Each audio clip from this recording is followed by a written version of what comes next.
Deep in the forest, a long way from anywhere, a short tarmacked road with one straight bit. Walikale, one of the busiest airstrips in Congo. They call this the Walikale Express. 15 or more planes in and out every day, pillaging $2 million worth of loot every week from a jungle outpost that's been at the heart of the world's deadliest conflict. Nearly 4 million dead in 8 years. Within 50 miles of here, 10 mines. In these sacks, the mineral everyone's after. A red rock, cassiterite, better known as tin ore, the most traded metal on the London Exchange. It's now used for electronic circuit boards, and prices have hit a 10-year high.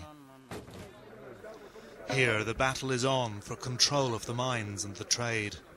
But we've been warned not to film soldiers. Pardon.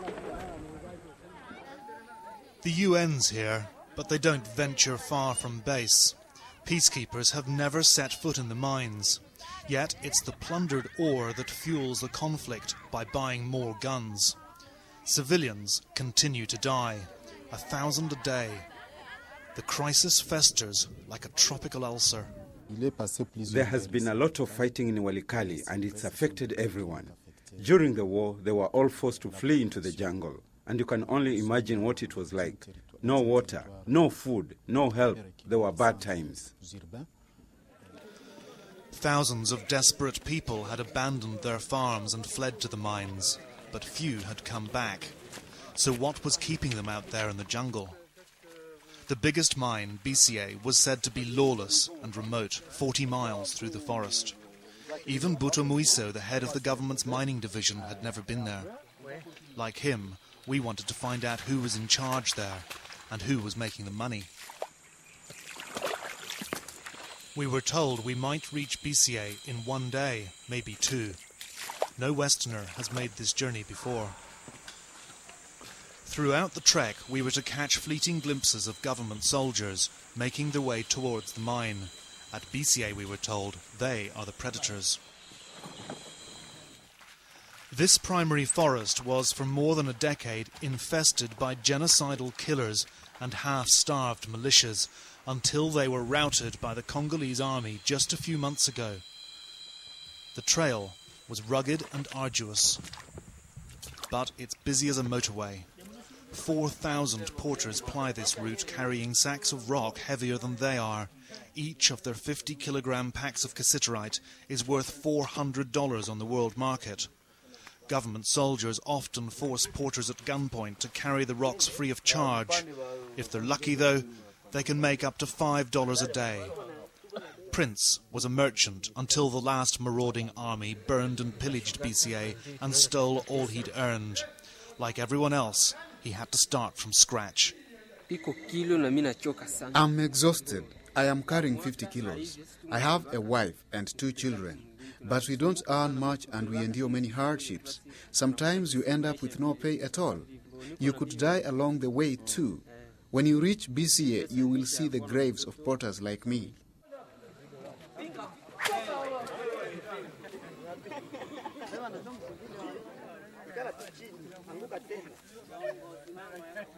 Prince had already slept one night in the jungle. He had another 15 miles to go.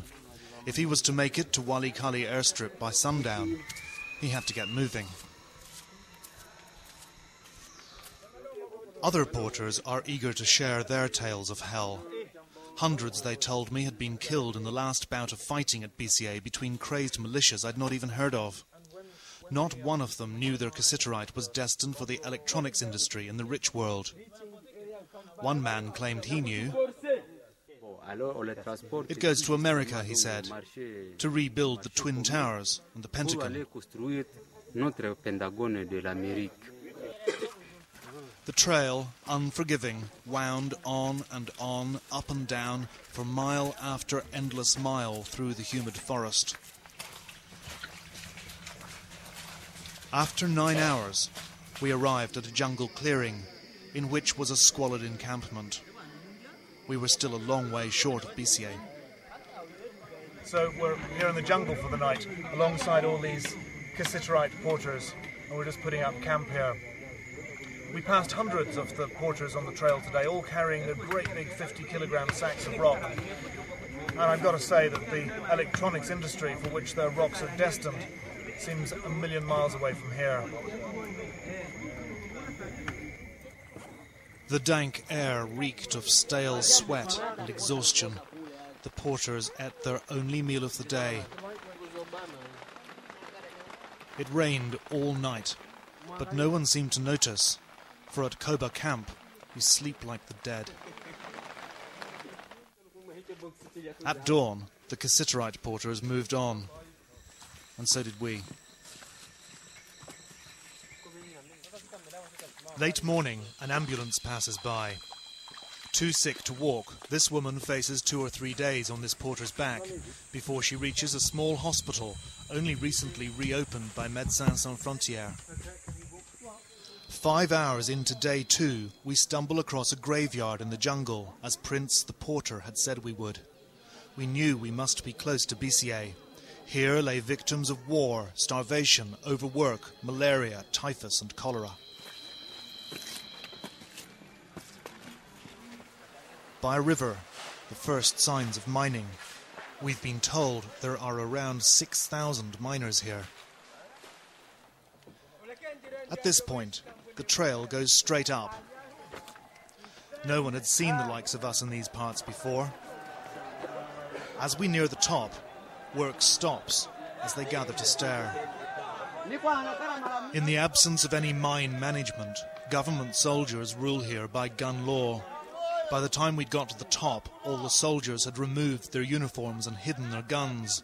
But on the way up, one member of our team grabbed this shot. Troops here can go unpaid for months. They make up for lost earnings, though. Congo's tin soldiers make a killing.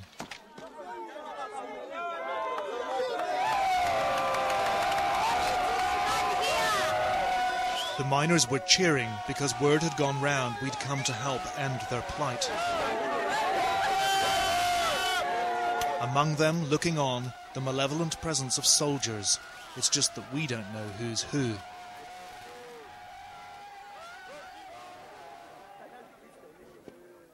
The mining had left a huge scar down the mountain, once sacred ancestral land for the local tribe.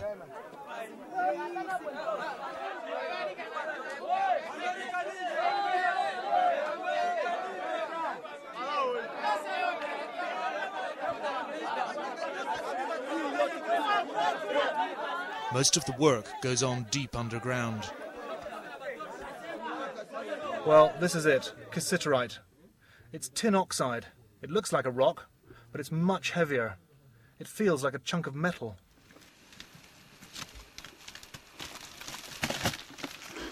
Even deeper inside the mountain, down the shafts and rickety ladders, conditions are subhuman.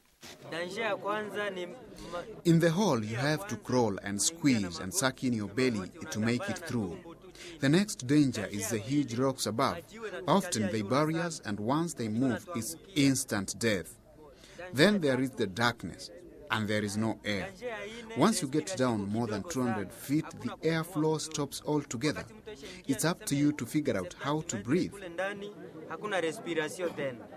As you crawl through the tiny hole, using your arms and fingers to scratch, there is not enough space to dig properly, and you get badly grazed all over. And then, when you do finally come back out with the cassiterite, the soldiers are waiting to grab it at gunpoint, which means you have nothing to buy food with. So we are always hungry. The miners don't work for money. The rocks the soldiers don't steal are traded for food. Most become deeply indebted to traders, who themselves get stuck here for months, able only to witness the horror of daily life here. The miners work for nothing. The soldiers always steal everything. They even come to shoot people down the mine shafts. Yes, not long ago, they shot someone. They forced the miners to give them everything, and they threaten to shoot anyone who argues. They are always ready to shoot. We are really penalized. We earn nothing, but we pay a lot. The soldiers, they're all around us here, but they're in civilian clothes. Even the government's own Ministry of Mines has been rendered powerless by the greed of the Congolese army. Compte tenu de l'insécurité. Security is not respected. We live in a state where only the fittest survive. Different armed groups do what they want with the population for their own ends. The state doesn't benefit at all. We need to bring back order and get respect for the Ministry of Mines because, at the moment, everything is done for those who are the strongest. We demand that order is reestablished, and that way everyone can be in their rightful place, the military in their barracks. 100 years ago, the novelist Joseph Conrad described the colonial plunder of Congo as the vilest scramble for loot that ever disfigured the human conscience. Nothing has changed. As leaders of the rich world gather next week in Scotland to debate their blueprint for Africa, this is the stark reality of what they're up against. We brought this huge tome to the top of the Cassiterite mountain. It's Tony Blair's bold new plan for Africa. When he launched it back in March, he said he feared future generations asking how wealthy people, so aware of such suffering, so capable of acting, could simply turn away and busy themselves with something else. Well, this stuff is mined and portered by people who are cannon fodder for our industries. This mine, BCA, has been fought over by 5 armies in just the past 5 years, but still we buy cassiterite. The morality of doing so is now coming under the spotlight.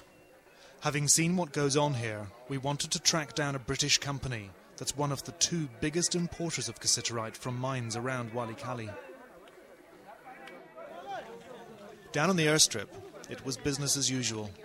Soldiers everywhere guarding their loot, which is flown out of here by middlemen who sell the mineral on to Congolese export agents and the foreign importers. Demand for cassiterite has surged because new laws in Japan and Western Europe have resulted in tin replacing lead in the manufacture of electronic circuit boards. Global demand for tin is directly linked to human rights abuse and the battle for control over mines such as BCA.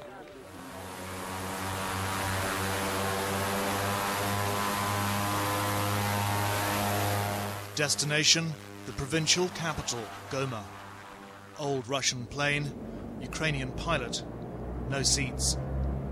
We've hitched a ride on a cassiterite plane going back to Goma, the Walikale Express. I'm sitting on about 1.7 tons of the mineral. It's a hefty payload.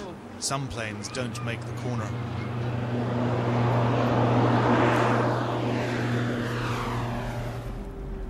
We found our man, the British cassiterite importer, in another town, where his family, the Kotechas, have been in business for more than 40 years. We spent an hour and a half talking to Ketan Kumar Kotecha in this office, discussing the corporate ethics of buying minerals in a conflict zone. Our conversation became increasingly uncomfortable. His firm, Afrimex, has been importing cassiterite from eastern Congo for more than 20 years.